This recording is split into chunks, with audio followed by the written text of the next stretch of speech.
झारखंड की सत्ता में वापसी करने के बाद अब झारखंड मुक्ति मोर्चा विपक्षी भारतीय जनता पार्टी को एक और झटका देने की तैयारी में है। जेएमएम अपने उन नेताओं को वापस लाने के प्लान पर काम कर रही है जो चुनाव से पहले दल छोड़ गए थे। लिस्ट में पूर्व सीएम चंपाई सोरेन का नाम सबसे आगे है। चंपाई सोरेन चुनाव से ठीक पहले जेएमएम छोड़ बीजेपी में चले गए थे। कहा जा रहा है कि हेमंत सोरेन अब ममता बनर्जी की तरह अपने सभी दिग्गज नेताओं की वापसी कराने में जुटे हैं। 2021 में बंगाल में जीत दर्ज करने के बाद ममता ने टीएमसी से बीजेपी में गए कई बड़े नेताओं की वापसी करा ली थी। चुनाव प्रचार के दौरान भी हेमंत सोरेन चंपाई पर हमलावर नहीं रहे। दूसरी ओर पूरे चुनाव में चंपाई भी हेमंत सोरेन और सोरेन परिवार पर निजी हमला करने से बचते रहे। इतना ही नहीं, शुक्रवार को बिरसा मुंडा के परपोते की रांची के रिम्स अस्पताल में मौत हो गई। वे एक सड़क दुर्घटना में घायल होने के बाद यहां भर्ती किए गए थे। बीजेपी ने इस मामले में अस्पताल पर लापरवाही बरतने का आरोप लगाया है।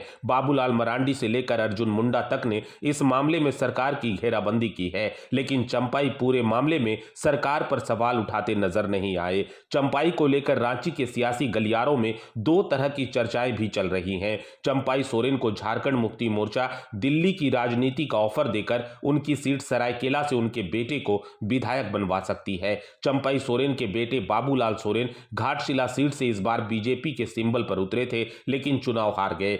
दूसरी बात है कि चंपाई पहले की तरह ही जेएमएम में शामिल होकर हेमंत सोरेन की सरकार में मंत्री बन जाए।